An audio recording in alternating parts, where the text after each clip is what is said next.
తండ్రి, మీ పరిశుద్ధ నామానికి స్తుతులు స్తోత్రము తెలియజేయించిన తండ్రి, మరొక పునరుత్థానం దినం వరకు మమ్మల్ని కాచి కాపాడి తండ్రి, ఆయా ప్రాంతాల్లో ఉన్న మా అందరినీ క్షేమంగా తీసుకొని వచ్చి ప్రయాణంలో ఎటువంటి ఆటంకములు కలగకుండా తండ్రి, మీ వాక్కుల ముందు ప్రణమిల్లే భాగ్యాన్ని మాకు అనుగ్రహించినందుకు మీకు కృతజ్ఞతాస్తులు తెలియజేయచ్చు.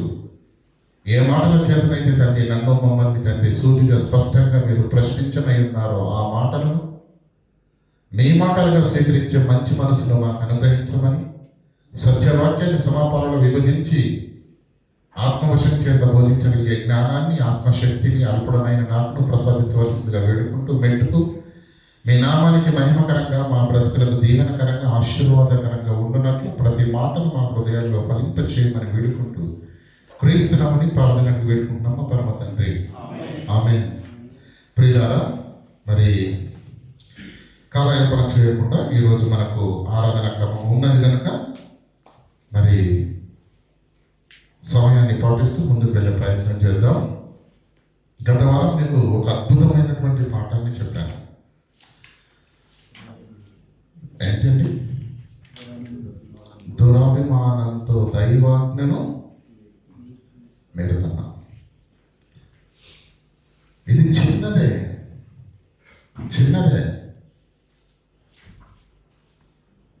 అది పాపము అని కూడా మనం అనుకోం. తెలుసా?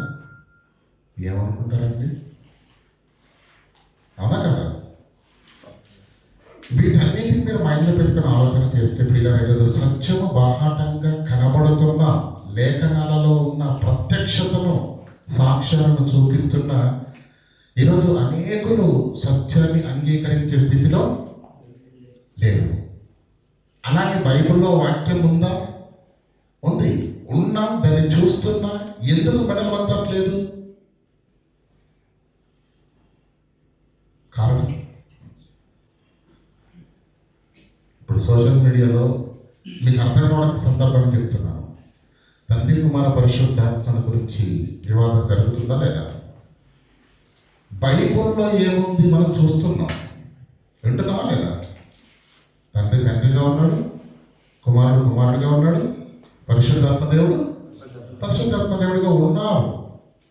వారి పని ఉంది, వారి వ్యక్తిత్వాలు వేరు, వారి అస్తిత్వం వేరు, వారి ఉనికి వేరు. అవునా కదా? ఇంత వివరణ చెప్పినా స్వీకరిస్తున్నారు ఆ సత్యాన్ని. కారణం వారి హృదయాంతరంగాలలో ఎవరో చెప్పింది ఉంది. అభిమానించడం వేరు, సత్యం కాకపోయినా అభిమానించడం ఏమవుతుందో తెలుసా? అది దురభిమానంలోనికి వెళ్ళిపోతుంది. తద్వారా మనం ఏమవుతాం? దేవుని వాక్యాన్ని అంగీకరించలేని స్థితిలోనికి వెళ్ళిపోతాం. అందుకే దురభిమానంతో దైవాజ్ఞనే మీరిపోతున్నాము. తెలియనంత వరకు తెలియదండి, కానీ తెలిసాక, బైబిల్లో లేఖనం కనబడ్డాక, అది అర్థమైన తర్వాత తప్పే ముందు మార్చుకోవాలి కదా. అన్నీ నేర్చుకొని పుట్టామండి అందరం కదా. కనుక అనునిత్యము నేర్చుకోవాలి, అనునిత్యము మార్చుకుంటూ మరి దేవుని యొద్దకు వెళ్ళడానికి, మన ఆత్మీయ జీవితం ఫలభరితంగా మారాలి అంటే ప్రియులారా, మార్చుకునే మనసు ఉండాలి, నేర్చుకునే మనసు ఉండాలి. ప్రియులారా, చాప కింద నీరు అనే సామెత ఉంటుంది, మీ అందరికి బాగా తెలుసా? ఎప్పుడూ ఉపయోగిస్తామండి ఈ మాటని. ఒక ప్రమాదం అకస్మాత్తుగా మనల్ని ముంచెత్తే విధంగా వచ్చినప్పుడు తెలియకుండా ఏ ప్రమాదమైన ప్రియులారా ఒకేసారి తలపైకి రాదు. అది ప్రారంభమై చాలా కాలమైంది. అది చిలికి గాలివాన తుఫానుగా మారినట్టు కదా. ఇప్పుడంటే కొన్ని తగ్గిపోయాయి, కానీ పూరిళ్ళు ఉండేవండి ఒకప్పుడు. గుడిసెలు అంటారు కదా. గుడిసెలకు మంటలు అంటుకున్నప్పుడు ఎలా ఉంటుందండి పరిస్థితి? పెద్ద మంట చెలరేగుతుంది, కానీ ఆ పెద్ద మంట చెలరేగడానికి ముందేమైంది తెలుసా? చిన్న నిప్పు. అది పిల్లగా ఏమండి ఏ విధంగానైనా వచ్చిందో తెలియదు, కానీ ఆ నిప్పు చిన్న నిప్పు, అది ఒక చెత్త దగ్గరికి వెళ్ళగానే ఆ నిప్పు రాజుకుంటుంది. అది మెల్లగా మెల్లగా మెల్లగా మెల్లగా మెల్లగా మెల్లగా ప్రచండమైనటువంటి మంటగా మారి ఒక్కసారి ఉవ్వెత్తున పైకి లేచినప్పుడు అప్పుడు గుండెలు బాధపడ్డారు. అది ఇంకా దాన్ని ఆపలేము, కష్టం, మన వల్ల కాదు. ఫైర్ ఇంజిన్కి ఫోన్ చేస్తాం. కనుక ప్రియులారా, దేవుని విషయంలో నిర్మహమాటంగా ఉండాలి, ఖచ్చితంగా ఉండాలి కదా. దురభిమానంతో మనము దైవాజ్ఞను ధిక్కరించే స్థితిలోనికి వెళ్ళిపోతున్నాం. కనుక ప్రియులారా, వాక్యము ప్రధానమైనది. దేవుని లేఖనము మనకేంటి? ప్రామాణికం. లేఖనములో ఉంటే అది ఎవరైనా ఒప్పుకొని తీరాల్సిందే. ఎన్ని సంఘాలు ఒప్పుకుంటున్నాయండి లేఖనాల్లో ఉన్నదని? ఒప్పుకుంటాయి? కూర్చోబెట్టి చెబితే అన్యుడైనా ఒప్పుకుంటాడేమో, కానీ అర్థమవుతుందా లేదా? ఒప్పుకుంటారండి? కారణం దురభిమానం వ్యక్తుల పైన, సంస్థల పైన ఉన్నది కనుక ఇంకా అలాగే ఉండిపోతే కరెక్ట్ కాదు పిల్లలు. కనుక చాప కింద నీరులా అది విస్తరిస్తుంది.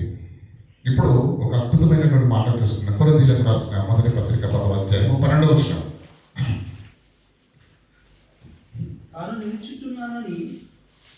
తాను నిలుచున్నానని తలంచుకున్నవాడు పడకుండునట్లు. కొరింథీయులకు రాసిన మొదటి పత్రిక 10వ అధ్యాయము 12వ వచనం. తాను నిలుచున్నానని. ఎవరండి నిలబడ్డది? ఎవరు అంటే తనకు ఒక ఆధారం అనేది ఉంది. అప్పుడప్పుడు మనం మాట్లాడతాం కదండి, నేను నా కాళ్ళ మీద నేను. ప్రతి మనిషి ఎవరి కాళ్ళ మీద వాళ్ళే నిలబడతాడు. దాని అర్థం ఏంటి? ఒక స్థిరత్వం, ఒక మంచి ఆదాయం, లేదంటే ఒక మంచి ఉద్యోగం కదా.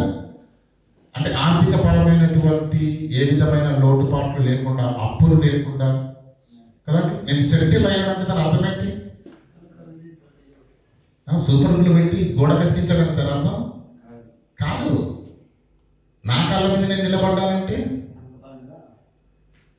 అంటే జీవితంలో తనకు తానుగా ఇంకొకరి పైన ఆధారపడవలసిన అవసరం లేకుండా తన జీవితాన్ని, తన కుటుంబాన్ని ముందుకు తీసుకువెళ్ళే స్థితిలో ఉన్న వారిని ఏమంటాం?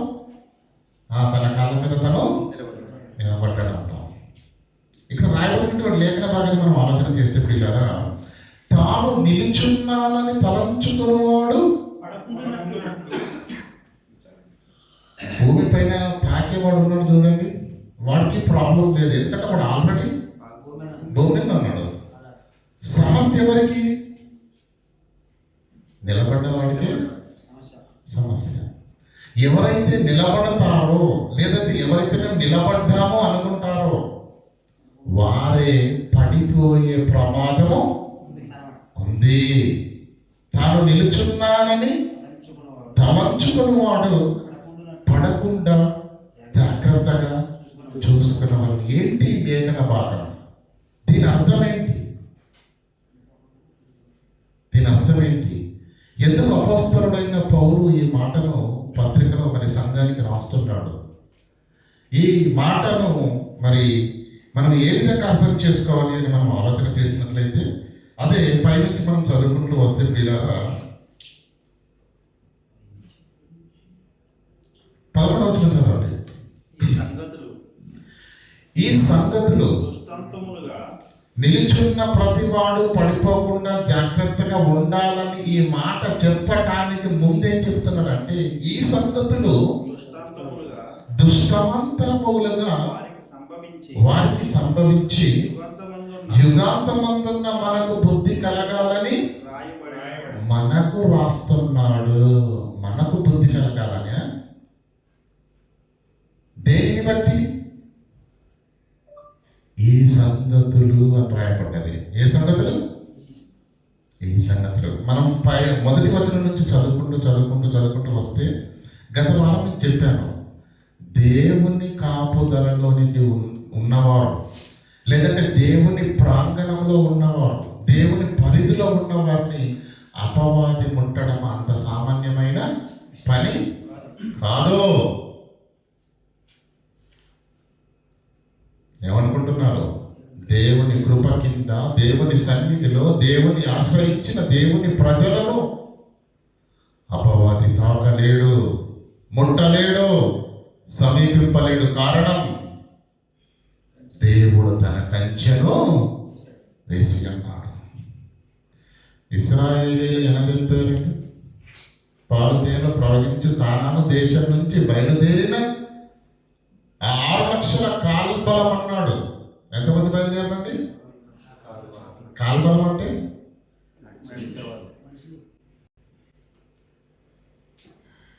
ప్రతి దానికి ఒక ప్రమాణం ఉంటుంది. ప్రమాణం ఉంటుంది. ఇశ్రాయేలీయులు జనాభా లెక్కలు చేసే విధానం ఏంటో తెలుసా? ఎవరైతే యవనస్తులుగా ఉండి శరీర దౌష్టత్వం కలిగి యుద్ధం చేసే బలం కలిగిన వారిని కాల్బలం అంటారు. అర్థమవుతుందా?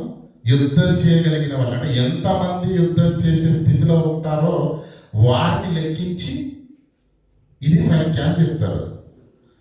ఇంకా మీకు అర్థం కావాలని చెప్తాను. మత్తయి సువార్త మనం చాలాసార్లు చదివామా లేదా? చదివామా?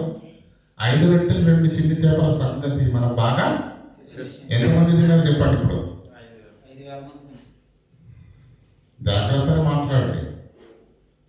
సందర్భంగా తీసుకురాకుండా అక్కడ ఏమన్నా 5,000 మంది అని లేదు, 5,000 మంది పురుషులు. ఎందుకు రాశారు పురుషులు?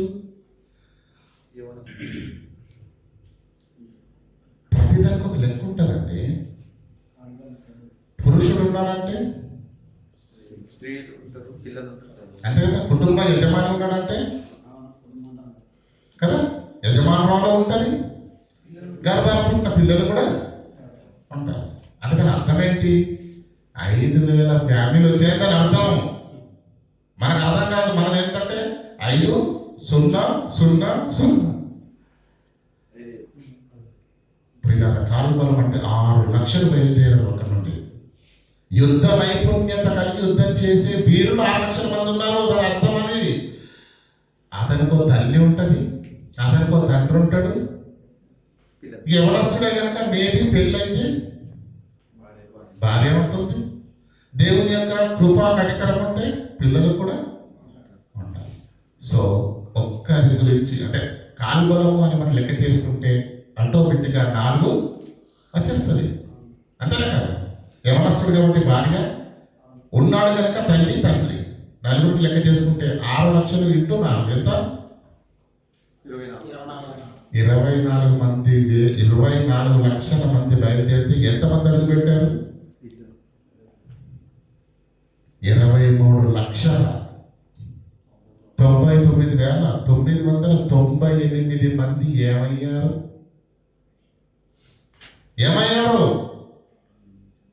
చదవండి మొదటి నుండి.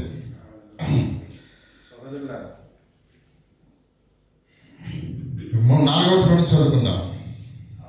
అందరూ కాల్బలం అని మనం మాట్లాడుతున్నామే, 24 లక్షల మందిని మనం మాట్లాడుతున్నామే. అందరూ ఆత్మ సంబంధమైన ఒకే ప్రాణమును ఆహారమును భుజించిరి. తమ్మును వెంబడించిన ఆత్మ సంబంధమైన బండలోనిది త్రాగిరి.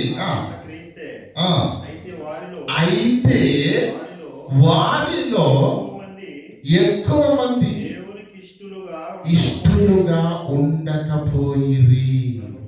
దేవుని ప్రాంగణంలోనికి వచ్చిన వారు, దేవుని సన్నిధిలో ఉన్నవారు, దేవుని పాదాల చెంత బ్రతుకుతున్న దేవుని పిల్లలను అపవాది ముట్టే పరిస్థితి లేదన్నది సత్యం.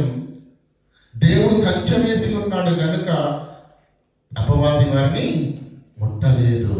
అయితే దేవుని ప్రాంగణంలో ఉన్నవారు, దేవుని యుద్ధం ఉన్నవారు వారికి మరణం ఎలా వచ్చింది, ఆపద ఎలా వచ్చింది? అయితే వారిలో అనేకులు అంటే దేవుని దగ్గరికి వచ్చిన వాళ్ళు దేవునికి ఇష్టంగా బ్రతకకపోవడం కూడా జరుగుతుందండి. దేవుని దగ్గరికి వచ్చారు, దేవుని పాదాల దగ్గరనే ఉన్నారు, దేవుని ప్రాంగణంలోనే ఉన్నారు, కానీ వారి బ్రతుకులు ఎలా ఉన్నాయో తెలుసా? దేవునికి ఇష్టంగా లేవు. అందుకేమన్నా అయితే వాళ్ళు ఎక్కువ మంది దేవునికి ఇష్టలుగా, దేవుడు మెచ్చే విధంగా, దేవుడు ఇష్టపడే విధమైన భక్తి జీవితాలు లేకుండా బ్రతుకుతున్నారు. దేవునికి అసహ్యం చేసే బ్రతుకులో బ్రతుకుతున్నారు. అప్పుడు ఉండకపోయారు కనుక అరణ్యములో వారు ఆశించిన ప్రకారం. ఎందుకు చెప్పబడ్డారంటే వారు ఆశించిన ప్రకారం. చెడ్డవాటిని ఆశించకుండానట్లు, వారు చెడ్డ వాటిని ఆశింపకుండానట్లు. ఏం ఆశించారండి వాళ్ళు? చెడ్డ వాటిని ఏం ఆశించారు? సంఖ్యాకాండం తీయండి దయచేసి. సంఖ్యాకాండం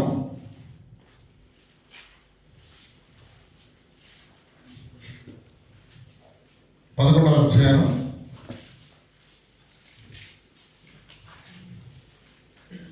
4వ వచనం.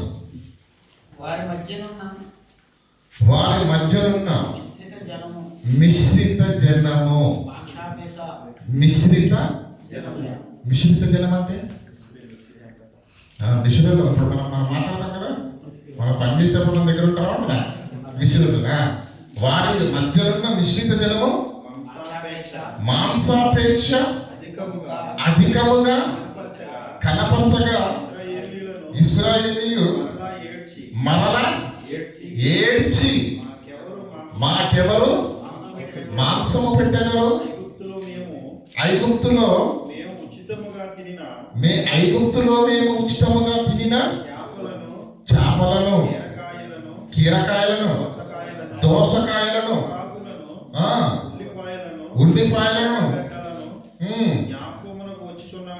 జ్ఞాపకమునకు వచ్చుచున్నామని సొమ్మసిల్లెను.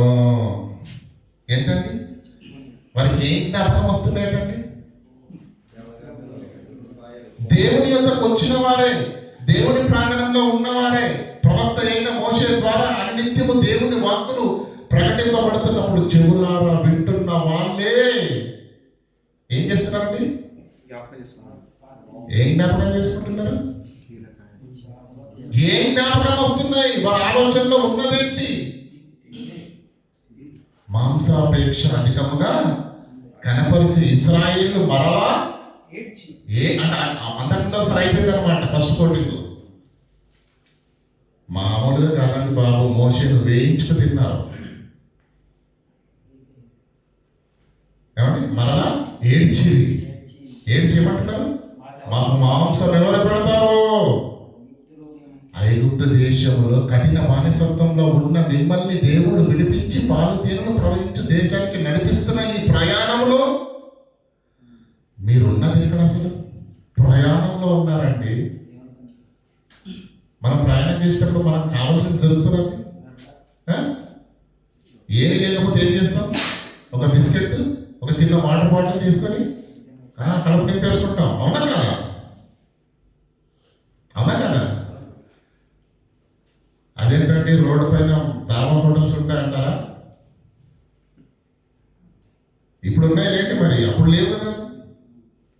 పరిస్థితిని అర్థం చేసుకోక దేవుణ్ణి, ప్రవక్తను శోధించారు వాళ్ళు. కీర్తనల గ్రంథానికి రండి ఒకసారి. 106వ కీర్తన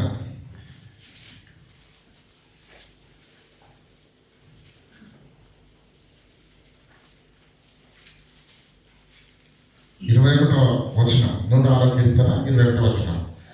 వారు దేవునికి ఎందుకు ఇష్టంగా ఉండలేకపోయారో నీకు అర్థం కావడానికి చెప్తున్నాను. ఐగుప్తులో ఎన్ని గొప్ప కార్యాలు చేశాడండి దేవుడు. ఇశ్రాయేలీయులను విడిపించడానికి ఎన్ని సూచన క్రియలు చేశాడండి. ఏమంటే ఒళ్ళు గగరు పొడిచే భయంకరమైన సూచక్రియలను చేసి చూపించి బాహుబలంతో వారిని విడిపించినప్పుడు ఈ క్రియలన్నీ దేవుని శక్తిని మహిమను ఇశ్రాయేలు కళ్ళారా చూసారా లేదా? చెప్పండి, చూసారు కదా? ఐగుప్తు దేశంలో గొప్ప కార్యములను, హాము దేశంలో ఆశ్చర్య కార్యములను, ఎర్ర సముద్రమునంత భయము పుట్టించు క్రియలు చేసిన తమ దేవుడైన రక్షకుణ్ణి మర్చిపోయారు. దేవుడు జ్ఞాపకము లేదు, దేవుడు చేసిన మేలు జ్ఞాపకం లేదు, దేవుడు చేసిన సూచక్రియలు జ్ఞాపకం లేదు. మరి వారికి జ్ఞాపకం ఉన్నవేంటి? దోసకాయలు, తెల్లగడ్డలు, ఏమంటే కీకరకాయలు, మాంసం, చేపలు, ఇవి జ్ఞాపకం ఉన్నాయంట. ఏది జ్ఞాపకం ఉండాలి? దేన్ని హత్తుకోవాలి? తమ దేవుడైన రక్షకుని వారు మర్చిపోయారు. గుర్తుపెట్టుకోండి, ఈరోజు మనుషుల మధ్య కూడా ప్రేమ చల్లారిపోవడానికి కారణం ఇదేనండి. మేలు చేసేటప్పుడు ఎలా ఉంటామండి? మేలు పొందుకోవాలనుకున్నప్పుడు, ఆపదలో ఉన్నప్పుడు ఎలా ఉంటాం? అణిగిమణిగి ఉంటాం. ఆపద నుంచి గట్టెక్కిన తర్వాత బస్తీ వేసేవాళ్ళు, నువ్వా నేనా, నేనేం తక్కువ తినాలా ఏంటి? పిల్లరా, చేసిన సహాయాన్ని గుండెల్లో పెట్టుకున్నాం అనుకోండి, కృతజ్ఞతతో ఉంటాం. మన ప్రవర్తన, మన మాట, దాన్ని మర్చిపోయిన వాడే కదా మన ద్రోహం చేసే పనిలోనికి వెళ్తాడు. పిల్లరా, అది మంచిది కాదు. కనుక దేవుడు ఇన్ని చేశాడు కదా. ఏమండి, హాము దేశంలో ఏమంటున్నాడు చూడండి, అక్కడ హాము దేశంలో ఆశ్చర్య క్రియలు, వండర్స్. ఏమండి, ఎర్ర సముద్రము చూస్తుండగా పాయలవడం అంటే సామాన్యమైన విషయం అనేది. సముద్రం దగ్గరికి ఒకసారి కూర్చోండి, అక్కడ గుండె అయిపోతుంది అలల ఘోషకు. ఏమనుకుంటున్నారు? అలాంటి సముద్రం ఇశ్రాయేలు వెళ్ళి నిలబడగానే 2 పాయలుగా చీలిపోయి 6 నెలల మీద నడిచిపోయారంట. అది ఎంత అద్భుతం! అది చూశాక కూడా మరలా దేవుణ్ణి మర్చిపోవడం జరుగుతుందండి. కానీ వాళ్ళు ఏం చేశారట? తమ రక్షకుడైన దేవుణ్ణి మర్చిపోవలసిన దాన్ని గుర్తుపెట్టుకున్నారు. గుర్తుపెట్టుకోవలసిన దాన్ని ఏం చేశారు? మర్చిపోయారు. అనేకులు ఆయనకు ఇష్టలుగా ఉండకపోయి కనుక అరణ్యములో సంహరింపబడ్డారు. మరలా అప్పుడు ఆయన నేను వారిని, కొరింథీయులకు రాసిన పత్రిక కంటిన్యూషన్ చదువుతున్నారన్న, చదవండి. అప్పుడు ఆయన నేను వారిని నశింపజేసేదనని. 8వ వచనానికి రండి. 7వ వచనం చివరి మాట. వారిలో కొందరు విగ్రహార్థికులై ఉండి వారి వలె మనము వ్యభిచరింపక ఉందుము. వారిలో కొందరు వ్యభిచరించి 1 దినమందే 3000 మంది కూలిరి. 7వ వచనం, కొరింథీయులకు రాసిన మొదటి పత్రిక 1వ అధ్యాయం 7-8 వచనాలు చదవండి. జనులు తిరుగుటకును త్రాగుటకును కూర్చుండి ఆరుటకు లేచిరి అని రాయబడినట్లు వారిలో కొందరు విగ్రహారాధికులై ఉండకుడి. మరి వారి వలె మనం వ్యభిచరింపక. అసలు వీళ్ళున్న పరిస్థితి ఏంటి చెప్పండి? పరలోకం, ఏమండి, పాలు తేనెలు ప్రవహించే దేశానికి ప్రయాణంలో ఉన్నారు. ప్రయాణంలో ఉన్నవాడికి తెల్లగడ్డలు జ్ఞాపకం ఉన్నాయి. ప్రయాణంలో ఉన్నవాడికి దోసకాయలు జ్ఞాపకం ఉన్నాయి. ప్రయాణంలో ఉన్నవాడు మాంసం మీద ఆశ పెట్టుకున్నాడు. ప్రయాణంలో ఉన్నవాడు వ్యభిచారం చేస్తున్నాడు. ప్రయాణంలో ఉన్నవాడు వారిని నడిపిస్తున్న దేవుణ్ణి ప్రక్కన పెట్టి విగ్రహాలను మొక్కుతున్నాడు. అందుకే కేవలం 2 పాలు తేనెలు ప్రవహించు దేశానికి యెఫున్నె కుమారుడైన కాలేబు, యెహోషువ 2 ఆ దేశంలో అడుగు పెట్టారు. మిగతా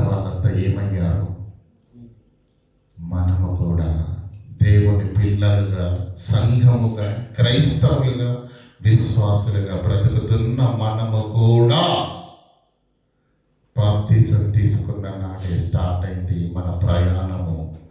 వాళ్ళ ప్రయాణము పాలు తేనెలు ప్రవహించే దేశానికి, మన ప్రయాణము పరలోకానికి. ప్రయాణంలో ఉన్న నీవు జాగ్రత్తగా ఉండాలి. ప్రయాణంలో ఉన్న వాళ్ళు తప్పు చేశారు, దేవునికి ఇష్టంగా బ్రతకలేదు, నడిపిస్తున్న దేవుడిని జ్ఞాపకం పెట్టుకోలేదు. వారు ఉన్నది ప్రయాణం అని మరిచి కూడా ఏంటండి వాళ్ళ పరిస్థితి ఏంటి, వాళ్ళు ప్రవర్తించిన వైఖరి ఏంటి? ఈరోజు దేవుని పిల్లలుగా మనకు అన్ని తెలిసే చేస్తున్నాం. తెలియక కాదండి బాబు, తెలియకండి. ఈరోజు ఇంత రెండు సంవత్సరాల పిల్లవాడిని మాట్లాడండి, మీరు ప్రశ్న అడిగితే సూటిగా సమాధానం చెప్తాడు. ఏం పేరు అని అడగండి, ముందు నీ పేరేంటి అన్న అంటాడు. అంటాడు పిడుగులు అయిపోయారు పిల్లలు. ఎవరు చిన్న పిల్లలు లేరండి, అందరికీ అన్ని తెలుసు. మనం చేస్తున్నది పిల్లరా ఏదైతే ఉందో దేవునికి అయినా మనం భయపడాలి కదా. ప్రయాణంలో ఉన్నాం, గుర్తుపెట్టుకోండి. పరలోకం వెళ్ళిపోలేదు ఇంకా. పరలోకంలో పాపం చేసిన వాళ్ళని దేవుడు ఏం చేశాడు? పాతాళానికి పంపించేశాడు, అవునా కదా. పరలోక ప్రయాణంలో ఉన్న మనము అస్పృహ మనం కలిగి ఉండాలి. అర్థమవుతుందండి? అందుకే మాట రాశాడు కింద, తాను నిలుచున్నానని తలంచుకుని వాడు నిలబడ్డామా లేదా? లోకములో నుంచి దేవుని యొద్దకు వచ్చి పాపాన్ని కడుక్కొని పరిశుద్ధులుగా క్రీస్తు రక్తము చేత కడగబడి పరలోకము చేరి ఆత్మీయ బోధను వింటూ అనునిత్యము దేవుని వాక్యముల చేత పెంపారుచున్న మనము పరలోకకు వెళ్ళే స్థితిలో ఉన్నామా లేదా? ఉన్నామా లేదా? అయితే మనమంతా నిలుచున్న వారమే, మనమంతా నడుస్తున్న వారమే. అయితే మనకే జాగ్రత్త చెబుతున్నాడు, మీరు పడిపోకుండా జాగ్రత్తగా ఉండాలి. ఎంత జాగ్రత్తగా ఉండాలి? ఎంత జాగ్రత్తగా ఉండాలి? ఎలా ఉండాలి? పడిపోతామని చాప కింద నీరు వచ్చి నువ్వు కూర్చున్న భాగాన్నంతటిని తడిపేంత వరకు మనకు తెలియదండి. అదేవిధంగా పాపం కూడా అలాంటిదే. ఏం చేసి అనుకుంటామా, అది గొప్ప వచ్చింది. అర్థమవుతుంది కదా ప్రియులారా? దేవుని వాక్యము దశల వారీగా మనకు విడుదలవుతూ ఉంటుంది. ఇదే బైబిల్ చచ్చేంత వరకు జరిగిన ఇదే బైబిల్, మన కొత్త బైబిల్ రాదు, అవునా కదా. ఒకనాడు మనం చదివాము, అప్పుడు ఏమర్థమైంది? కొంచెం అర్థమైంది. ఈరోజు ఇంకొంచెం ఇంకొంచెం ఇంకొంచెం ఇంకొంచెం. దేవుడు జ్ఞానాన్ని దశల వారీగా మనకు విడుదల చేస్తూ ఉంటాడు. సర్వసత్యం ఇందులోనే ఉంది కనుక వీటిని హత్తుకొని ఎప్పటికప్పుడు దేవుడు సూటిగా స్పష్టంగా వినిపిస్తున్నది, నేర్పిస్తున్నది, చూపిస్తున్నది నీకు హత్తుకునే మనసు మనకు ఉండాలి. కానీ మనం ఏం చేస్తున్నాం అంటే ఒకటి ఫిక్స్ అయిపోయాడు మనం, అంతే. ఇది ఇంతే, ఇలా ఉంటే నేను ఒప్పుకుంటాను, లేకపోతే దురభిమానంతో దైవాజ్ఞనే మనము ధిక్కరించే స్థితిలోకి వెళ్ళిపోతున్నాం. కనుక పిల్లరా ఆలోచించండి. కొరింథీయులకు రాసిన మొదటి పత్రిక 11వ అధ్యాయం 17వ వచనం చదువుకుందాం. కొరింథీయులకు రాసిన మొదటి పత్రిక 11వ అధ్యాయం నీకు ఈ ఆజ్ఞను ఇచ్చు 11వ అధ్యాయము 27వ వచనం. మొదటి కొరింథీయులకు రాసిన పత్రిక. ఈరోజు ఆరాధన మనకు ఉంది కదండి. ప్రతి ఆరాధన క్రమంలో దీన్ని మనం క్రమం తప్పకుండా చదువుకుంటాం, అవును కదా. నేను మీకు అప్పగించిన దానిని ప్రభు వలన పొంది తిని, ప్రభు అయిన యేసు తాను అప్పగింపబడిన రాత్రి ఒక రొట్టెని ఎత్తుకొని కృతజ్ఞతాస్తులు చెల్లించి దాన్ని విరిచి మీ కొరకైన నా శరీరము నన్ను జ్ఞాపకం చేసుకున్నట్టుగా దీన్ని చేయుడి. ఆ ప్రకారమే భోజనమైన పిమ్మట ఆ పాత్రను ఎత్తుకొని, ఈ పాత్ర నా రక్తము వలన కృత నిబంధన, మీరు దీనిలోని త్రాగునప్పుడల్లా మీకు జ్ఞాపకం రావాల్సిందేంటో తెలుసా? ప్రయాణంలో ఇశ్రాయేలీలు జ్ఞాపకం పెట్టుకోవాల్సింది ఏంటో తెలుసా? ఆ దేవుడు చూపించిన ప్రేమను, ఆ దేవుడు చూపించిన సూచక్రియలను, అద్భుతాలను, వారిని ఎంత బాహుబలంతో ఇశ్రాయేలీలను విడిపించాడో ఆ దేవుని శక్తిని, ప్రేమను హత్తుకొని దాన్ని గుండెల్లో పెట్టుకొని కృతజ్ఞత కలిగిన జీవితాలు కలిగి ఉండవలసిన ఇశ్రాయేలీలు దేవుణ్ణి మాత్రం జ్ఞాపకం పెట్టుకోలేరండి. వాళ్ళు ఎవరిని జ్ఞాపకం పెట్టుకున్నారు? తిండి, పనికి రాని దాన్ని జ్ఞాపకం పెట్టుకున్నారు. వాళ్ళు దేవునికి ఇష్టలుగా ఉండలేరు. దేవుని క్రీస్తు రక్తము చేత కడగబడినటువంటి మనము ఈ పవిత్రమైనటువంటి ఆశీర్వచనం పాత్రలో చేయి వేస్తున్నటువంటి మనము ఏమంటున్నాడు తెలుసా? నన్ను జ్ఞాపకం చేసుకున్నటకై దీన్ని చెయ్యండి. దీన్ని చేస్తున్నప్పుడల్లా నీకు జ్ఞాపకం రావాలి. ఏంటి? ఏం జ్ఞాపకం వస్తుంది ఎప్పుడు మనకు? రొట్టె ద్రాక్ష రసం తీసుకున్నప్పుడు ఏమైనా జ్ఞాపకం వస్తుందండి మనకు? 6 గంటలకు ముగిస్తా అన్నాడు అన్న, ఆమెనంటే అవతలకి వెళ్ళిపోదాం. టైం ఏం జ్ఞాపకం వస్తుందా? మెట్రో మిస్ అయిపోతే బస్సు మిస్ అయిపోద్ది అంతేనా? జస్ట్ జోక్ చేశానంతే. మన హృదయాల్లో ఏ ఆలోచన ఉంది ఏమండి? ఇది తీసుకుంటున్నప్పుడు ఏం జ్ఞాపకం చేసుకోవాలి? కిందికి చదవాలి. ఆ ప్రకారమే భోజనమైన ఆయన పాత్రను ఎత్తుకొని, ఈ పాత్ర నా రక్తము వలన కొత్త నిబంధన, మీరు దీనిలోని త్రాగినప్పుడల్లా నన్ను జ్ఞాపకం చేసుకున్నట్టు చేయండి అని చెప్పాడు. బాగుంది, ఇక్కడ వరకు బాగానే ఉంది. మనం చేస్తున్నాం కూడా, చేస్తున్నామా లేదా? సమస్య ఎక్కడ ఉందో కింద చెప్తున్నాడు. మీరు రొట్టెను తిని పాత్రలోనిది త్రాగినప్పుడెల్లా తింటున్నాం, త్రాగుతున్నాం, బాగానే ఉంది. కానీ తిని త్రాగినప్పుడెల్లా ఆయన మరణమును ప్రచురించాలి మనం. కానీ ఆయన మరణమును ప్రచురించుదురు అంటే దీంట్లోని చెయ్యి వేసి ఆ శరీరాన్ని తిని ఆ రక్తాన్ని త్రాగిన వారంతా ఏం చేయాలండి? క్రీస్తు మరణాన్ని ప్రచురం చేయాలా? ప్రచురం చేయడం అంటే చెప్పాలి. ప్రచురం చేయడం అంటే ప్రకటించడం అని అంటున్నాడు. ప్రచురం చేయడం అంటే ప్రకటించడం కాదు. ప్రచుర అంటే ముద్రించడం. ప్రచురం అంటే ఏంటండి? ముద్రించడం. మీకు జిరాక్స్ మెషిన్ బాగా తెలుసు కదండి. కలర్ జిరాక్స్ ఉంటుంది, బ్లాక్ అండ్ వైట్ ఉంటుంది. మొన్న పాంప్లెంట్లు మన సెమినార్ పెట్టినప్పుడు ఆ పాంప్లెంట్ కూడా తీసుకొని వెళ్ళి కలర్ జిరాక్స్ పెట్టండి. ఏమొస్తుందండి? కిందంతా కలరే వస్తుంది.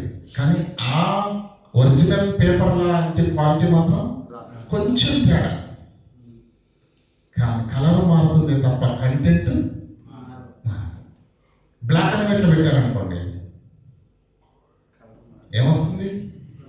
కలర్ మారినా కంటెంట్ మాత్రం మారదు.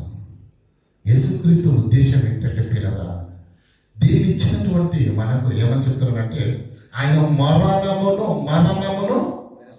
ప్రచురించాలంటే దాని అర్థం ఏంటో తెలుసా?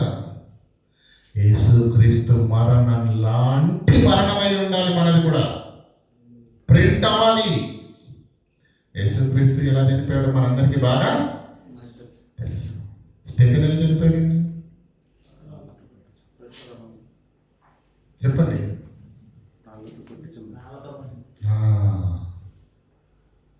ఆయన సిలువెక్కాడు, ఈయన రాళ్ళ చేత చంపబడ్డాడు. ఏమండి? మరణము ఈయనకు రాళ్ళ వల్ల వచ్చిందేమో, కానీ ఈయన దేని కొరకు మరణించాడు? సత్యాన్ని ఏమండి నిజాయితీగా ప్రజలకు చెప్పినందుకే కదా. ఇశ్రాయేలీలకు అబ్రహాము వంశస్థులారా, తండ్రులారా వినుడని అపొస్తల కార్యం 7వ అధ్యాయం నుంచి ఆయన దేవుని వాక్యాన్ని ప్రకటించాడండి. అవునా కాదు? వీళ్ళందరూ ఏం చేశారు? రాళ్ళతో కొట్టి. యేసుక్రీస్తు ఏం చేశాడు? ఈ లోకానికి వచ్చి ఎవరైనా దోచుకున్నాడా? చెప్తే ఎవరైనా దోచుకున్నాడా? ఎవరైనా నిర్ణయం చేశాడా? చెప్పాడు, మేలు చేశాడు, కృప చూపించాడు, మనందరినీ పాపం నుంచి విడిపించాడు. అవునా కదా? మరి ఇంత మంచి శ్రేష్టమైన ఉత్తముణ్ణి ఈ ప్రపంచం ఎందుకు పట్టణ పెట్టుకుంది? సత్యం చెప్పినందుకే. అవునా కదా? సత్యమును గురించి సాక్ష్యం ఇచ్చుటకు నేను పుట్టి తిని అన్నాడు. సత్యం చెప్పినందుకే యేసుని చంపింది. ఆ సత్యం చెప్పినందుకే స్తెఫెనును చంపింది. ఆ సత్యం చెప్పినందుకే పౌలును చంపింది. ఆ సత్యం చెప్పినందుకే యాకోబును ఖడ్గముతో నడిపించింది. వీరందరి మరణం దేని కొరకు తెలుసా? దేవుని కొరకు, సువార్త కొరకు. ఆయన రైట్? నిజమా కాదా? యేసు ఎందుకు మరణించాడు? నా తండ్రి చిత్తాన్ని నెరవేర్చడమే నాకు ఆహారమై అన్నది. దేవుని పని నెరవేర్చడంలో ప్రాణాలు ఒరిగాడు. సువార్త ప్రకటనలో ప్రాణాలు అర్పించాడు వాళ్ళు. అంటే యేసు దేని కొరకు మరణించాడు? స్తెఫెను దాని కొరకే మరణించాడు. పౌలు దాని కొరకే మరణించాడు. మరణము అనేక రకాలుగా వస్తుందండి. కరెంటు షాక్ కొట్టి కూడా చనిపోతారు. అర్థమవుతుందా లేదా? ఈ సువార్త కొరకైనటువంటి మరణమా? దేవుడి కొరకైనటువంటి మరణమా? కాదు. ఏమండి? బాగా ఇవి ఉంటాయి కదా, మందు సారాయి ఇవన్నీ తాగేసి శరీరంలో ఉన్న అవయవాలన్నీ పాడు చేసుకుని కూడా చనిపోతారు. అదే మరణం. తెచ్చుకున్న మరణం. మరణమును ప్రచురించాలన్న మాటకు అర్థం ఏంటంటే, యేసు దేని కొరకు మరణించాడో మనం కూడా దాని కొరకే కరగాలి, దాని కొరకే మరణించాలి. అలా యేసు లాంటి మరణం ఎక్కడ కనిపించింది మనకు? స్తెఫెనులో కనిపించింది. యేసు లాంటి మరణం యాకోబు, యేసు లాంటి మరణం పేతురు, యేసు లాంటి మరణం పౌలు. ఇలా చెప్పుకుంటూ వెళితే పిల్లారా, వాళ్ళు ఏం చేశారు తెలుసా? యేసు క్రీస్తు లాంటి మరణాన్ని తీసుకున్నారు. పౌలు అంటాడు, మనకు అర్థం కాలేదు అది. నేను బ్రతికితే క్రీస్తు కొరకే బ్రతకాలి. సావు కూడా ఎక్కడ రావాలనుకున్నాడు? ఇంట్లో పడుకున్నప్పుడు పడుకున్నాడు గుడుకు పోవాలని అనుకోలేదు పౌలు. ప్రాణం కూడా ఎక్కడ పోవాలా? ప్రభు పనిలోనే వెళ్ళాలి. అది మరణాన్ని ప్రచురించడం అంటే మనం ఎలాంటి స్థితిలో ఉండాలి మీరు ఒకసారి ఆలోచించండి పిల్లలు. ఇప్పుడు చదవండి 27వ వచనం. కాబట్టి ఎవడు అయోగ్యముగా ప్రభు యొక్క రొట్టెను తినునో లేక ఆయన పాత్రలోనిది త్రాగునో వాడు ప్రభు యొక్క శరీరమును గురించి రక్తమును గురించి అపరాధియగును. ఎవడు అయోగ్యముగా ప్రభు యొక్క రొట్టెను తినునో లేక ఆయన పాత్రలోనిది త్రాగునో అంటే ప్రభు యొక్క శరీరాన్ని గురించి రక్తాన్ని గురించి మనం ఏమవుతామండి? అపరాధులుగా అవుతాము. ఇంతకాలం మనకేం తెలుసండి? ఆ రొట్టెలో చేయి వేసి ఆ పాత్రలోనిది, ఆశీర్వచనపు పాత్రలోనిది తిని త్రాగినప్పుడు మనము పరిశుద్ధపరచబడతామని చదువుకున్నాం ఇంతవరకు. అంతనగా పరిశుద్ధపరిచేది అదే. నువ్వు అయోగ్యంగా తింటే నిన్ను అపరాధిగా తీర్చేది కూడా అదే. కత్తి ఉంటుందండి, కత్తి ఉంటుంది కదండి. ఎందుకు వాడతామండి మనం ఇంట్లో? పీకల్నికి వస్తే తెగుతుంది కదా. అదేంటి వాడే విధానం ఇందాక కదా. చక్కగా కోసుకుంటే, కూరగాయలు కోసుకుంటే వంట అవుద్ది, పీకలు వస్తే కేసు అవుద్ది. అర్థమవుతుందా లేదా? కనుక యోగ్యంగా తీసుకోవాలి, యోగ్యతను కలిగి తీసుకోవాలి. అంటే దాంట్లో చేసి వేసిన ప్రతిసారి నువ్వు దేవుణ్ణి జ్ఞాపకం చేసుకోవాలి. క్రీస్తు నీ కొరకు చేసిన త్యాగాన్ని గుర్తు చేసుకోవాలి. పరిశుద్ధాత్మ దేవుని నడిపింపును గుర్తు చేసుకోవాలి. నువ్వు పుట్టినది మొదలుకొని సమస్త కీడులలో నుంచి నిన్ను తప్పించి నిలబెట్టి నిన్ను ఇంతటి వాడిగా చేసిన దైవం యొక్క ప్రేమ ఆ నడిపింపును, ఆ కృపను మర్చిపోకుండా కృతజ్ఞతతో నీవు బ్రతకాలి. నెంబర్ 1. నెంబర్ 2, ఆయన మరణమును ప్రచురించే బాధ్యతను నువ్వు కలిగి ఉండాలి. అప్పుడు నువ్వు ఆ పాత్రలోని చెయ్యి వేయడానికి యోగ్యుడవు. పని లేదు, పాట లేదు. నెల రోజులు మనము డ్యూటీకి వెళ్ళలేదు అనుకోండి, సాయంత్రించే రోజు మనం అక్కడ లైన్లోకి వెళ్ళి నిలబడ్డాం అనుకోండి, నేను కూడా కంపెనీలో ఉన్నాను, నాకు కూడా కంపెనీ ఐడి ఉంది, ఇది కావాలంటే చూసుకుంటే ఐడెంటిటీ కార్డు అని చెప్పి చూపించారనుకోండి, ఇస్తారా సాలరీ? ఏ అక్కడ నిలబడాలంటే కార్డు ఒకటి ఉంటే సరిపోదు, మనం చేసిన అటెండెన్స్ కూడా అక్కడ ఉండాలి. కనుక పిల్లరా, ఇవన్నీ తెలియక కాదు, మనం ఆలోచించట్లేదు, సీరియస్గా తీసుకోవట్లేదు. ఎవడు అయోగ్యముగా ప్రభు యొక్క శరీరమును తినునో, ఆయన రక్తంలో తాగునో, ఆయన పాత్రలోని త్రాగునో, వాడు దొంగతనం విషయంలో కాదు, అబద్ధ సాక్ష్యం విషయంలో కాదు అపరాధి అయ్యేది. ఎక్కడ అవుతున్నాడు?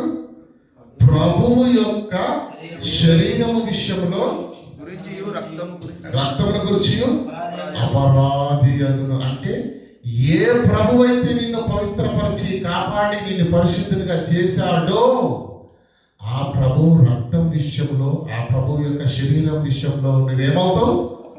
అపరాధి అవుతావు. మోక్షం ప్రదాత యేసుక్రీస్తే. అంటే మనకు రక్షకుడు యేసుక్రీస్తే, విమోచకుడు యేసుక్రీస్తే, జీవాధిపతి ఆయనలో జీవం ఉండేను, అది మనుషులకు కదా. ఆయన దగ్గర లైట్ లేదనుకోండి, మన దగ్గర లైట్, ఆయనలో జీవం ఉండేను, అది మనుషులకు వెలుగై ఉండేను. కానీ ఆ వెలుగు చీకటిలో ప్రకాశించుచున్నది. అయితే ఆ చీకటి దానిని గ్రహించట్లేదంటే దాని అర్థం ఏంటంటే ఆలంకనం చేసుకోవట్లేదు, హత్తు కావట్లేదు, వెల్కమ్ చేయట్లేదు. అర్థమవుతుందా? ఆయన శరీరము కాబట్టి ప్రతి మనుషుడు తను తాను పరీక్షించుకోవాలను. అలాగూ చేసి ఆ రొట్టెను తిని ఆ పాత్రలో ఒకవేళ పరీక్షించక చేస్తే ఏంటి పరిస్థితి?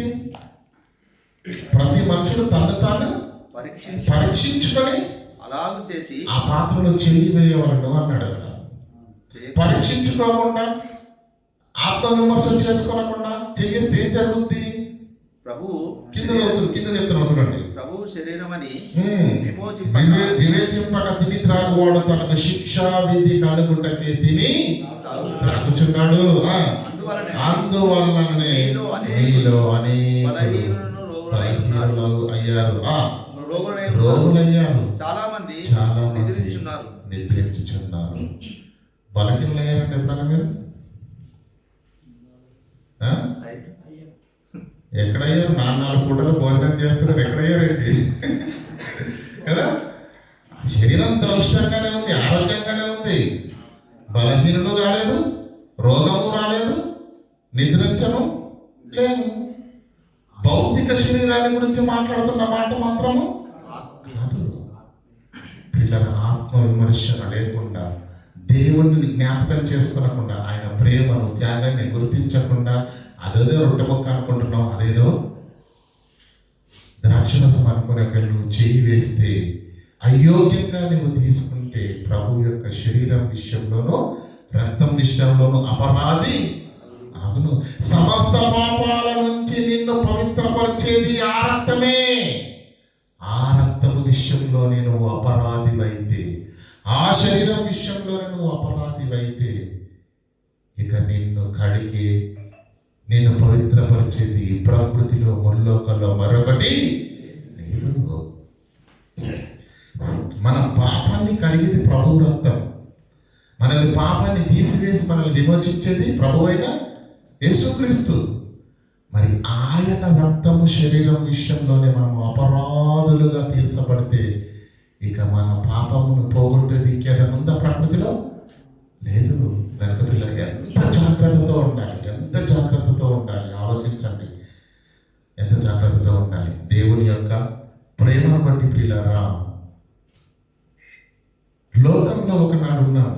దేవుడు అంటే తెలియదు. తెలుసా అండి మనకు దేవుడు అంటే ముందు తెలియదు. ఒక కరపత్రిక ద్వారా, ఒక మాట ద్వారా, ఒక స్నేహితుడి ద్వారా ఏమయ్యాం?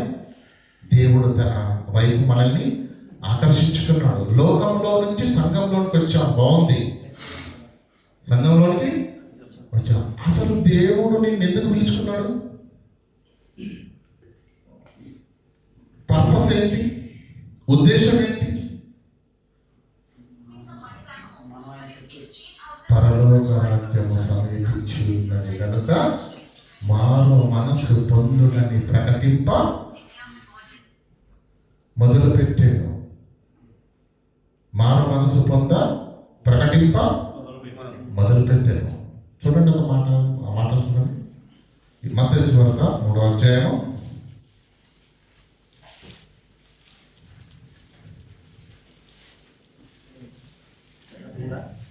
4:17 చదవండి. 4:17. అప్పటి నుండి యేసు పరలోక రాజ్యము ఎందుకు పిలుస్తున్నాడు? లోకంలో ఉన్న మనల్ని సంఘంలోనికి దేవుడు తన ప్రేమ చేత, కృప చేత ఆకర్షించుకొని ఎందుకు సంఘంలో నిలబెట్టాడు?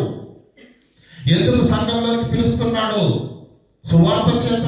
కారణం ఏంటి అంటే పరలోక రాజ్యము సమీపించి ఉన్నది కనుక ఆ రాజ్యంలోనికి నువ్వు వెళ్ళాలి, నేను వెళ్ళాలి, మనందరినీ తీసుకొని వెళ్ళాలని ప్రభు అనుకుంటున్నాడు కనుక పరలోక రాజ్యం సమీపించి ఉన్నది కనుక మారు మనసు పొందుడని చెప్పుచు ప్రకటింప. అంటే ఆ లోకానికి వెళ్ళాలంటే ఉండాలి. కరోనా అప్పుడు రాశారు కదండి, మాస్క్ లేనిచో లోపలికి ప్రవేశము లేదు. లోపలికి వెళ్ళాలంటే పొట్టి వాళ్ళకి ప్రవేశం లేదని ఎక్కడ పెట్టారా? పెట్టరా? వాళ్ళ ఉద్దేశం ఏంటి? మాస్క్ పెట్టుకుంటే ఎవరికైనా ప్రవేశమే. పరలోకానికి కూడా ఒక అడ్డు ఉందండి. ఏంటది? ఈ మనస్సు పనికిరాదు. భూ సంబంధమైన మనస్సు పనికిరాదు. శరీర సంబంధమైన మనస్సు పనికిరాదు. పరలోకం వెళ్ళాలంటే ముందు నీ మనస్సు మారాలి, నీ ఆలోచన మారాలి కదా. అది మారాలి, అది మారాలని ప్రకటించాడు. మారు మనస్సు ప్రధానమైనది, మారాలి. ఎలా మారాలి? మునుపున్నట్టుగా ఉండటానికి వీలు లేదు. మీరు మూర్ఖులను ఈ తరము వారికి వేరై రక్షణ పొందుడే అని చెప్పారు. దేవుళ్ళలోకి వచ్చారు వాళ్ళు. ఎవరు? దేవుని కాపుదలలోనికి, ప్రాంగణంలోకి వచ్చి 40 ఏళ్ళు ఉన్నారండి బాబు. మోషే ప్రవక్త 6 లక్షల మందిని కాచాడంటే మోషే ప్రవక్త సామాన్యమైన వాడండి. ఆ మోషే ప్రవక్త నోటి వెంట సాక్షాత్తు 40 సంవత్సరాలు వాక్యాన్ని విన్నారండి. అవునా కదా? అలాంటి వాళ్ళే తప్పిపోయారంటే మీరు ఆలోచించండి. మనకు మోసే చెప్పాడండి ఎప్పుడన్నా వాక్యం? చెప్పడా? ఏమని చెప్పాడా? స్టెఫెన్ చెప్పాడా? వారి మాటలను చదువుకొని మనం భక్తిగా ఉంటున్నాం, మంచిది. కానీ ఆ సాక్ష్యంతో ఆ మాటలు విని కూడా వాళ్ళు తప్పిపోతున్నారు. ప్రియులారా, అయితే మారు మనసు పొందుటకు, మారు మనసు పొందుడని ప్రకటింప మొదలుపెట్టాను. అయోగ్యత. నువ్వు అయోగ్యంగా అందులో చేయడానికి వీలు లేదు.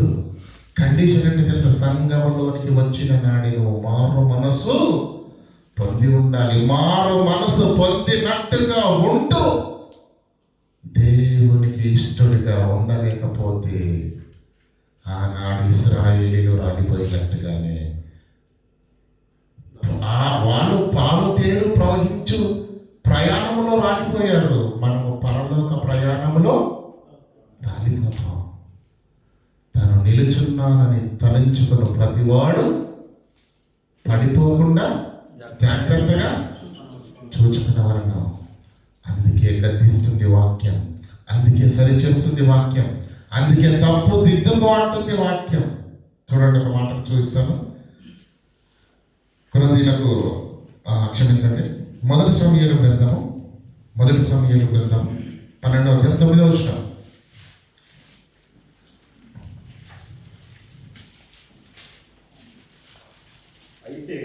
అయితే వారు తమ దేవుడైన యెహోవాను 2వ సమూయేలు గ్రంథము 12వ అధ్యాయం 9వ వచనం. క్షమించండి, 2వ సమూయేలు గ్రంథము 12వ అధ్యాయం 9వ వచనం. నీవు యెహోవా మాటను తృణీకరించి. ఎవరి గురించి అండి మాట? దావీదు గారి గురించి రాయబడుతున్నటువంటి సందర్భం. అవునా? అసలు ఏం జరిగింది అనేది మనం ఆలోచన చేయగలిగితే, ఎవరండి రాజు? దావీదు ఎవరండి? ఒకప్పుడు రాజనకండి, గొర్రెలు కాబట్టి పచ్చిక మైదానాల్లో దేవుని పైన ప్రేమతోటి తన భక్తి పరవశంతో గీతాలను ఆలపిస్తూ గొర్రెలను కాచుకునే ఒక సామాన్యమైన కాపరి. అలాంటి వారిని ఎక్కడ పెట్టాడు దేవుడు? అఖండ ఇశ్రాయేలు సామ్రాజ్యం పైన మహారాజును చేసి పెట్టాడు. దేవుడు మనల్ని ఆశీర్వదించాడంటే, దేవుడు మనల్ని హెచ్చించాడంటే, మనల్ని నచ్చితేనే దేవుడు ఎక్కడున్నాడండి? కాపరి. ఒక సామాన్యుడు, ఒక సగటు మనిషిగా ఉన్నటువంటి దావీదు జీవితాన్ని చూశాడు. ఆయన ప్రేమ, ఆయన వినయము, ఆయన భక్తి, ఆయన పరవశము దేవుణ్ణి కదిలించేసింది. అబ్బా, ఎంత ప్రేమిస్తున్నాడండి నాకు. నిజంగా ప్రియులారా, నేను చాలా సందర్భాల్లో చెప్పాను, ఏ స్త్రీ ఏ పురుషుణ్ణి ప్రేమించనంత గాఢంగా దావీదు దేవుని ప్రేమించాడు. నిజం, ప్రేమించాడు. అందుకే దేవుడు ఏం చేశాడు తెలుసా? ఎక్కడున్న వాడిని ఏం చేశాడు? ఇశ్రాయేలు సింహాసనం పైన పెట్టాడు. సమస్య అప్పుడే ప్రారంభమవుతుంది. అక్కడ కూర్చున్నాడు కదా, ఒకానొక సమయంలో బత్షెబ గారిని చూశాడు. అవునా? ఏం చేశాడు? మెల్లగా సైనికులను పంపించి ఆమెను రమ్మన్నాడు. తప్పు చేశాడు. అవునా? ఏమనుకున్నాడంటే, ఇశ్రాయేలు సింహాసనం మీద కూర్చున్నాను, ఇక నాకు ఎదురేంటి, ఇక నాకు తిరిగేంటి, ఎవడి మాట్లాడతాడు? సైలెంట్గా మట్టికి చేతులు అంటకుండా, చేతికి మట్టి అంటకుండా గుట్టుగా చేసేద్దాం అనుకున్నాడు. కానీ దేవునికి తెలిసిపోయింది. ఏమైందప్పుడు చదవండి. నీవు యెహోవా మాటను తృణీకరించి ఆయన దృష్టికి చెడుతనం చేసి హిత్తీయుడగు ఊరియాను కత్తి చేత చంపించి అతని భార్యను నీకు భార్య అన్నట్లుగా పట్టుకొని ఉన్నావు. నీవు అమ్మోనీయుల చేత నీవతిని చంపించితివి కదా. నీవు నన్ను లక్ష్యం చేయక అప్పుడు నేనంటే నీకు భయం కలగలేదా? దేవుడు ఉన్నాడు, దేవుడు ఆకాశం నుంచి చూస్తున్నాడు, తర్వాత నన్ను ప్రశ్నిస్తాడన్న సంగతి మర్చిపోయావా దావీదు అని దేవుడు ప్రశ్నిస్తున్నాడు. నీవు నన్ను లక్ష్యం చేయక హిత్తీయుడగు భార్య ఊరియా భార్యను తీసుకున్నందున ఇంటి వారికి సదాకాలం యుద్ధం కలుగును. సరిపోతండి. 13వ వచనం చదవండి. నేను పాపము చేసి దావీదు నాతానుతో అనగా, ఏమండి, తప్పు చేసినప్పుడు ఏమొచ్చింది? దేవుని వాక్యం వచ్చింది, దేవుని వాక్ వచ్చింది, దేవుని హెచ్చరిక వచ్చింది. ఎవరి ద్వారా? నాతాను ప్రవక్త ద్వారా. అప్పుడు దావీదు ఏమన్నాడు? ఏం మాట్లాడుతున్నావు నాతాను? ఒక్క సిగ్నల్ ఇచ్చారనుకో అయిపోతావు, సైనికులు వచ్చి కొల్లబొడుస్తారు నేను అన్నాడా? సింహాసనం మీద కూర్చున్నవాడైన దేవుని మాట రాగానేమయ్యాడు? గజ గజ గజ వణికిపాడు. చూడండి 13వ వచనంలో ఏమంటాడు? నీ ఇంటి వారి మూలముననే నేను పాపం చేస్తే దావీదు నాతానుతో అనగా పరిహరించను. ఈ కార్యము ఆయన శత్రువులో గొప్ప హేతువు కలగజేస్తేవి గనుక నువ్వు చేసింది తప్పు. పుట్టిన బిడ్డ నిశ్చయముగా చచ్చునని దావీదు చచ్చును. చెప్పి చెప్పాడు. తన అయితే 17వ వచనం చదవండి. దావీదు ఉపవాసం ఉండి యెహోవా ఊరియా భార్య దావీదును కనిన బిడ్డను మొత్తినందున ఆమె జబ్బుపడిన. 17వ వచనం చదవండి. దావీదు ఉపవాసం ఉండి లోపలికి పోయి రాత్రి అంతయు నేలపడి బిడ్డ కొరకు దేవుణ్ణి బ్రతిమలాడుకునగా ఇంటిలో ఎన్నికైన వారు లేచి అతను నేల నుండి లేవనెత్తుటకు వచ్చిరి గాని అతడు సమ్మతింపగా వారితో కూడా భోజనం చేయకుండెను. 7వ దినమున అంటే ఎన్ని రోజులు చేశాడు అన్నమాట ఉపవాసం? మధ్యలో వెళ్ళాడా? మధ్యలో కాని మీద కూడా తిన్నాడా? చెప్పండి. అంత కఠినమైన నిష్ఠతో భక్తి చేసిన, ఉపవాసం చేసింది తప్పైనప్పుడు దేవుడు ఒప్పుకోలేదు. ఏం చేశాడు? ఆ బిడ్డ చనిపోయింది. ప్రియులారా, రాజులను గద్దించినప్పుడు కూడా రాజులు ఏమయ్యారు? గజగజ వణికిపోయారు. మోషే ఏం చేశాడు? మోషే ఏం చేశాడండి? బండతో మాట్లాడమన్నాడు. కర్ర తీసుకొని వెళ్ళి బండ ఎదుటికి వెళ్ళి నువ్వేంది మాట్లాడన్నాడు. మోషే ఏం చేశాడు? కొట్టాడు. పెద్దది చిన్నదా? చిన్నది. ఏమన్నాడు తెలుసా? ఈ 40 ఏళ్ళు పాలు తేనెలు ప్రవహించు దేశానికి వీళ్ళని నడిపిస్తావు, కానీ అందులో నువ్వు అడుగు పెట్టడానికి వీలు లేదు మోషే అని చెప్పాడు. నెబో పర్వతం దగ్గరకు వచ్చిన తర్వాత, మోషే జ్ఞాపకం ఉందా? మోరీబు జనముల దగ్గర నేను మాట్లాడమంటే నీవు కొట్టావు. అంత స్పృహ లేదా నా మాట అంటే? ఎంత భయంతో దేవుని వాక్యాన్ని వినాలో ఆలోచించండి. మనకు నచ్చిందైతే ఇష్టంతో వింటాం, మనకు నచ్చకపోతే నొప్పులు వచ్చేస్తాయి. దేవుని వాక్యం ఎలా వినాలండి? చాలా జాగ్రత్తగా వినాలి. ఆయన కర్రను తీసుకొని వెళ్ళి బండ దగ్గర ఏమన్నాడండి? మాట్లాడమన్నాడు. చూడండి ఒకసారి ఆ మాటను కూడా చూస్తున్నాం. సంఖ్యాకాండం 20వ అధ్యాయం 6వ వచనం నుంచి. సంఖ్యాకాండము 20వ అధ్యాయం 6వ వచనం నుండి. అప్పుడు మోషే అహరోనుడు సమాజం ఎదుట నుండి ప్రత్యక్ష గుడారం యొక్క ద్వారంలోకి వెళ్ళి సాగిలపడగా యెహోవా మహిమ వారికి కనబడెను. అంతటా యెహోవా, దేవుడు ఏం చెప్తున్నాడో జాగ్రత్తగా చూడండి. అంతటా యెహోవా మోషేకు ఇలాగు సెలవిచ్చెను, నీవు నీ కర్రను తీసుకొని నీవును నీ సహోదరుడైన అహరోనును సమాజమును పోగు చేసి వారి కన్నుల ఎదుట ఆ బండతో మాటలాడవలెను. ఈయనేం చేశాడు? అది నీళ్ళనిచ్చును. నీవు వారి కొరకు నీళ్లను రప్పించి 10వ వచనం చదవండి. తర్వాత మోషే అహరోనులు ఆ బండ ఎదుట సమాజంలో పోగు చేసినప్పుడు అతడు అంటే మోషే వారితో, ద్రోహులారా వినండి, మేము మీ బండలో నుండి నీ కొరకు నీళ్లు రప్పించవలనా అనెను. అప్పుడు ఆ మోషే తన చెయ్యి ఎత్తి 2 మార్లు తన కర్రతో ఆ బండను కొట్టగా బండను కొట్టినప్పుడు బండలో నుంచి నీళ్ళు వచ్చాయి, దేవుని కళ్ళలో నుంచి కన్నీళ్ళు వచ్చాయి.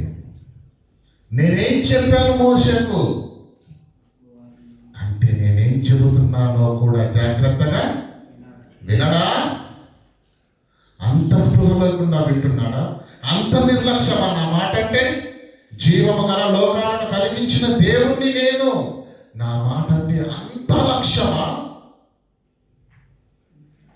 మాట్లాడమన్న చోట మాట్లాడాలి, కొట్టమన్న చోట కొట్టాలి. ఈ చిన్న తప్పిదానికి కింద ఏమంటున్నాడు చూడండి, 12వ వచనం.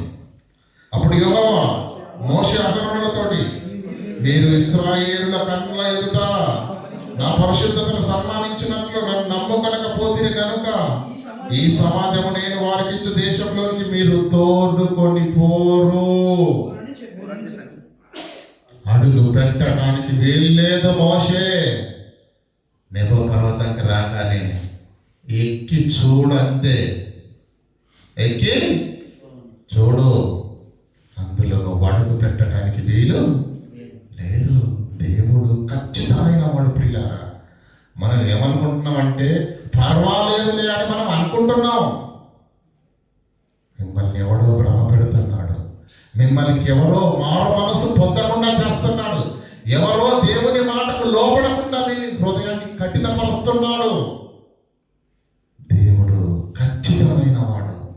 తప్పు చేసినప్పుడు రాజుల్ని వదిలిపెట్టలేదు, ప్రవక్తల్ని వదిలిపెట్టలేదు. అలానే వారు తప్పులను మరలా చేయలేదు.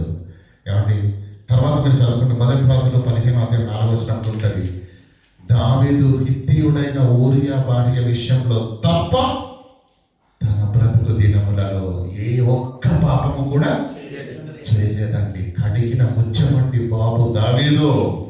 మనకు దావీదు అనగానే మనకు జ్ఞాపకం వచ్చేది ఏంటి? ఆ ఒక్కటి చాలు, దాన్ని అడ్డం పెట్టుకొని పని చేయడానికి మనకు. అంతేనా? అనుకుంటారు కదా, ఇలా ఆలోచించరండి. ఒక్కసారి తప్పు చేశాడు, మారాడంటే మరలా దేవుల్లో అద్భుతంగా బ్రతికాడు. మోషే ఒక్కసారి పొరపాటు జరిగింది, మరలా జీవితంలో దేవుని ఆజ్ఞను ధిక్కరించలేదు. మనం కూడా పరలోక ప్రయాణంలో ఉన్నాము, మనం కూడా దేవుని ప్రజలమే, మనం కూడా దేవుని పిల్లలమే. అయితే మన జీవితాల్లో ఏ తప్పు కూడా జరగడానికి వీలు. ఒకవేళ తెలిసి కానీ తెలియక కానీ జరిగితే అదే ఫస్ట్ అవ్వాలి, అదే లాస్ట్ అవ్వాలి. కానీ సమాజం ఏమైపోయిందో తెలుసా అండి? ఏమండి, సామెతల గ్రంథంలో ఉండే తర్వాత చదువుకోండి, 8వ అధ్యాయము. మనకు తెలుసు కదా, సామెతల గ్రంథం 8వ అధ్యాయము 11వ వచనం ఉంటుంది. దుష్క్రియకు తగిన ఫలితము శీఘ్రంగా కలిగిపోవడం చూసి మనుషులు ఏమైపోయారట?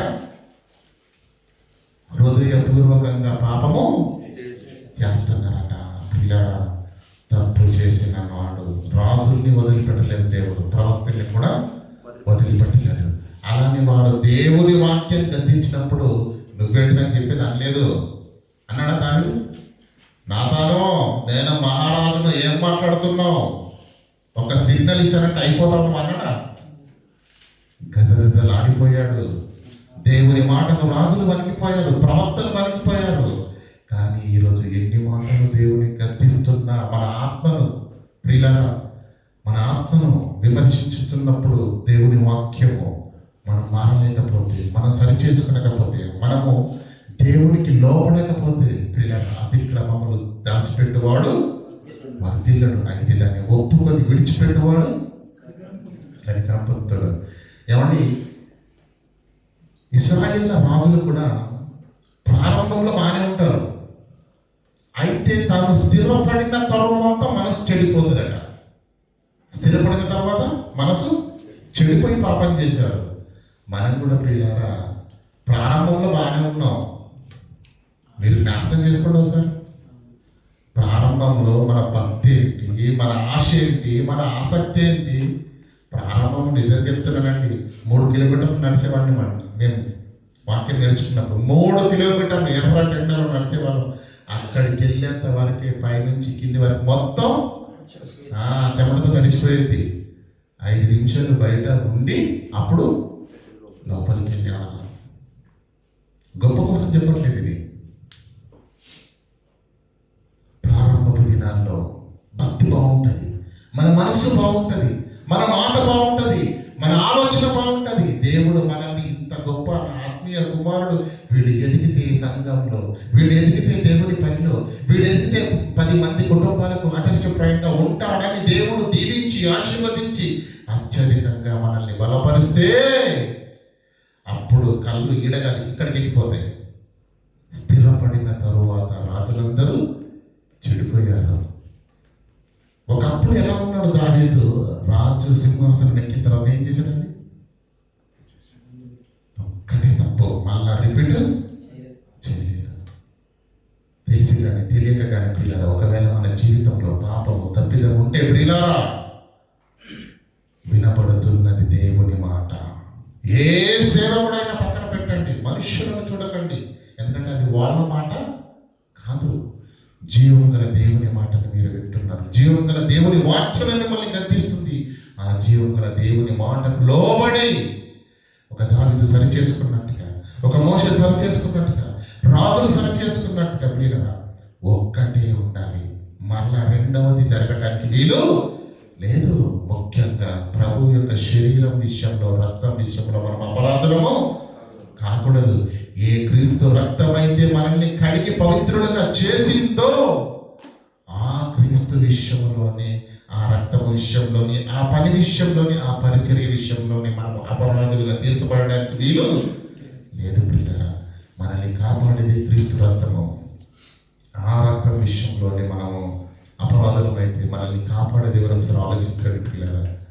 కనుక యేసుక్రీస్తు రక్తము మరి త్రాగుచున్నాము, ఆయన శరీరాన్ని తింటున్నాం ప్రియులారా. మరి శరీరాన్ని తిని రక్తాన్ని త్రాగుతూ మనల్ని మనము అసలు మనం యేసుక్రీస్తు దగ్గరికి ఎందుకు వచ్చామో తెలుసా? దేవుడు లోకమును ఎంతో ప్రేమించును, తన అద్వితీయ కుమారునిగా పుట్టిన వాని యందు విశ్వాసం ఉంచు ప్రతివాడు, బాప్తిసం తీసుకున్న ప్రతివాడు, క్రైస్తవుడైన ప్రతివాడు నశింపకుండా నిత్య జీవము పొందునట్లు. బాప్తిసం తీసుకున్నామంటే పరలోకం ఖచ్చితంగా వెళ్ళి తీరాలి. అలా ఉండాలి బ్రతుకులు. అర్థమవుతుందా లేదా? ఉన్నామంటే ఉన్నాము, వెళ్ళామంటే వెళ్ళాము, వచ్చామంటే గుండు బసవన్నాను అంటాం కదండి. ఉన్నావా? ఉన్నాను. తిన్నావా? తిన్నాను. లేచావా? లేచాను. ఏం వింటున్నాం? ఏ మాటల చేత మనకు బాధ కలుగుతుంది? ఏ మాటల చేత ఆలోచిస్తున్నాము? ఏ మాటలు నాటపడుతున్నాయి? ఏ మాటలు సరిచేస్తున్నాయి మనల్ని? కనుక ప్రియులారా జాగ్రత్త. మాటలు దేవునివి, మార్చుకోవాల్సింది మనము, సరి చేసుకోవాల్సింది మనము. అనునిత్యము దేవునికి సమీపస్తులుగా మారిపోవాలి. ఎవరినో భ్రమ పెట్టాలి. మనం అనుకుంటున్నాం మనం ఇంటెలిజెంట్లం కాబట్టి చాలా జాగ్రత్త మేనేజ్ చేస్తున్నారు అనుకుంటాం, మనిషిని మోసం చేస్తున్నారు అనుకుంటావు, తెలియపరంగా నువ్వు అనుకుంటావు. కాదు, నిన్ను నువ్వే మోసం చేసుకుంటున్నావు. యథార్థ హృదయాలతో ప్రియులారా ప్రభు యందు మోకరిద్దాము. మన హృదయాలను తెరిచి దేవుని ఎదుట ఒప్పుకుంటూ గుండెలు బాధకుంటూ ప్రియులారా పశ్చాత్తాపంతో మనం పడి దేవుణ్ణి ప్రాధేయపడినట్లయితే దేవుడు క్షమించడానికి మన జీవితంలో మరొక అవకాశం ఇవ్వడానికి దేవుడు సిద్ధంగా ఉన్నాడు. గనుక ప్రియులారా ఈ ఆరాధనలో పాల్గొంటూ మీరందరూ కూడా యథార్థ హృదయాలతోటి దేవుని యందు మీ యొక్క మరి స్థితిగతులను మరి పంచుకొని, మరి ఇది మొదలుకొనైన ఒక బలమైన నిర్ణయంతో ఏమండి ప్రతి వారం ఇలాగే చెప్తారు, మేము అలాగే చేస్తామంటే దానికి క్రీస్తు యొక్క శరీరం విషయంలో, రక్తం విషయంలో అపరాధులుగా మనం తీర్చబడడానికి వీలు లేదు. కనుక ప్రార్థన చేసుకుందాం. కనుక గల దేవ కృపోన్నతులైన మా తండ్రి, మీ పాదాలకు వందనాలు. మేము బ్రతుకున్నట్లుగా మీ యొక్క మహా కృప చేత, ఐశ్వర్యం చేత తండ్రి మమ్మల్ని దీవించి ఆశీర్వదించమని తండ్రి చెప్పబడుతున్నటువంటి మాటలు ఒక్కసారి హెచ్చరించినందుకే దావీదు మారిపోయాడు, భయపడ్డాడు. మోషే మారిపోయాడు తండ్రి. రాజులు గజగజలు వణికిపోయారు తండ్రి. కానీ మా జీవితాల్లో తండ్రి ఎవరినో మోసం చేస్తున్నాం, ఎవరినో భ్రమ పెడుతున్నాం అని అనుకుంటున్నాం. కానీ తండ్రి ప్రారంభపు దినాల్లో మా భక్తి ఏంటి, మా మనసు ఏంటి, మా ఆలోచన ఏంటి, ఎంత పరుగులు తీసాము. అటువంటి మమ్మల్ని తండ్రి మీరు ఆశీర్వదించి ఉన్నత స్థితిలో నిలబెట్టినప్పుడు అంతకంటే గొప్ప కార్యాలు చేయవలసిన మేము తండ్రి మీరు కోరుకున్నటువంటి పాత్రను పోషిస్తలేమేమో, గర్వంతులమయ్యామేమో, మీ భయం లేకుండా బ్రతుకుతున్నామేమో.